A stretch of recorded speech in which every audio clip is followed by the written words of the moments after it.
Welcome to class 11 students. This is the continuation part of the chapter Chemical Constituents of Living Cell. I hope you have understood the previous videos where I have explained about the types of enzyme classification. That is very important for short answer type questions.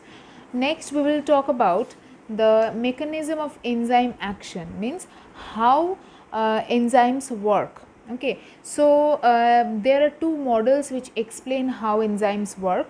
The two models are, the name of the first one is lock and key model, and the second one is induced fit model. The lock and key model was proposed by Emil Fischer. We can just call him as Fischer. And the second one, induced fit model, was given by Daniel Koshland. So we will have to discuss, or you will have to learn both the models. The lock and key model was given, means the first model that was given, and it had a few drawbacks, and thus later on it was modified and the induced fit model was given. Okay, so let's start explaining. I'll explain the two models now. Okay, we will talk about the mechanism of enzyme action, that is how the enzyme binds with the substrate to start its action. Okay, so based on this, two models have been proposed. The first one is known as lock and key model, which is this one. Okay, so this is known as lock and key model. Okay, and the next one is known as induced fit model, which I will discuss later on. Starting with the lock and key model, according to this model, and first let me tell you that this model was proposed by Fischer. The name of the scientist who proposed this model is Fischer.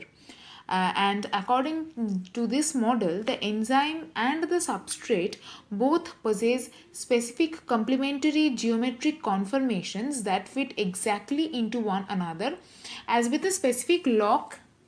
As every specific lock has a specific key, you cannot open any lock with any random key, right? So this first one is the example of a lock and key. So this is the key which is equal to the substrate, and this is the lock which is equal to the enzyme.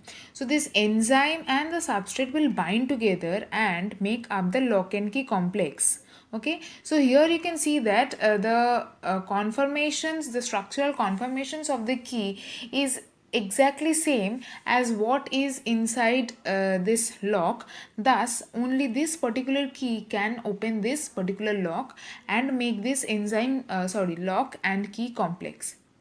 So moving on to this picture, or this structural diagram of an enzyme and a substrate. So this one is the enzyme, this green one is the enzyme, and this one is the substrate. Okay, and this is the active site. Active site means the place where the enzyme binds with the substrate.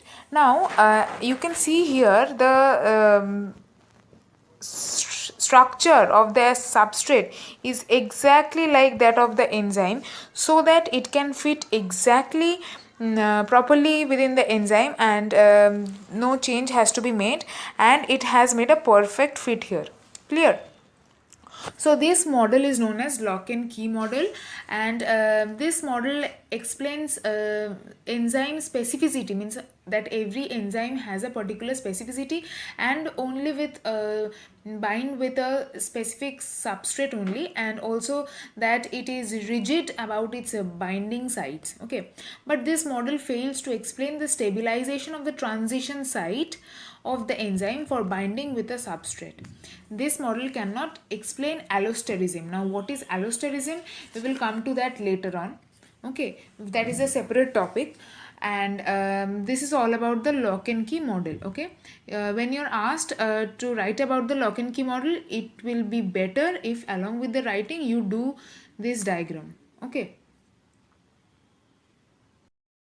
so students, this picture is of the induced fit model of mechanism of enzyme action. The previous model was lock and key model, which I have already explained. Now the second model is known as the induced fit model, and it was proposed by Daniel Koshland. Okay, what is the name of the scientist who proposed it? The name is Daniel Koshland. Okay, sorry, let me fix it. Okay, so this is a modification of the lock and key model. The modified version of the lock and key model is known as induced model. The lock and key model had many criticisms, which means the criticism mainly explains that the lock and key model fails to explain the stabilization of the transition state of the enzyme for binding with the substrate. This model cannot explain the allosterism of the enzyme activity. We have already discussed what allosterism is, but the first model, lock and key model, could not explain the allosteric property of enzymes.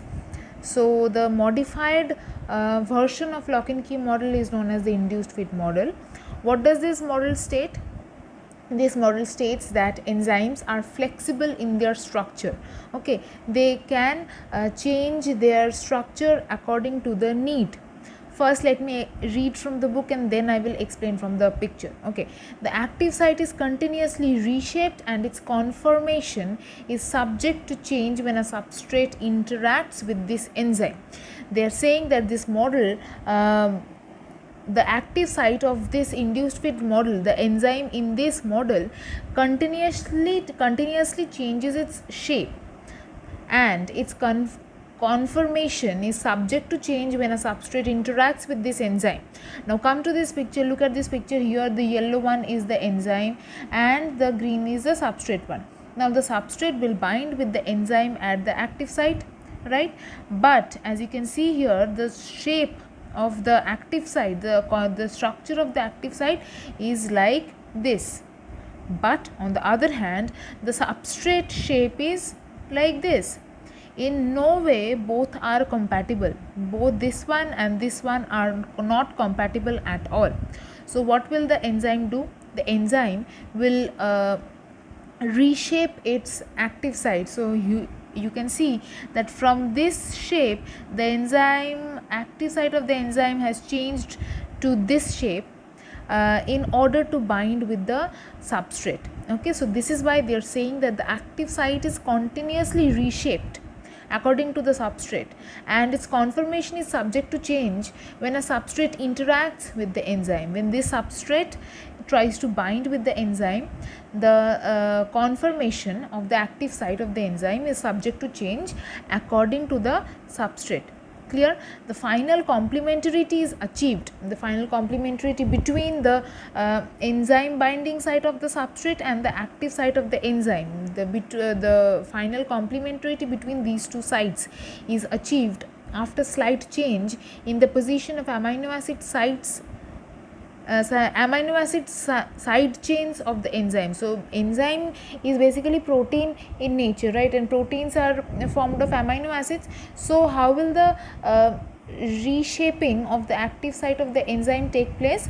By certain changes in the position of the amino acid present within the enzyme. Okay, so with this model the allosteric property of enzyme can be properly explained, and the present day scientists have accepted this model. I hope all of you has understood the two models of mechanism of enzyme action. The first one is lock and key model given by Fischer, which has a few drawbacks, and thus it was modified later on by Daniel Koshland, and the name was given as induced fit model. Okay.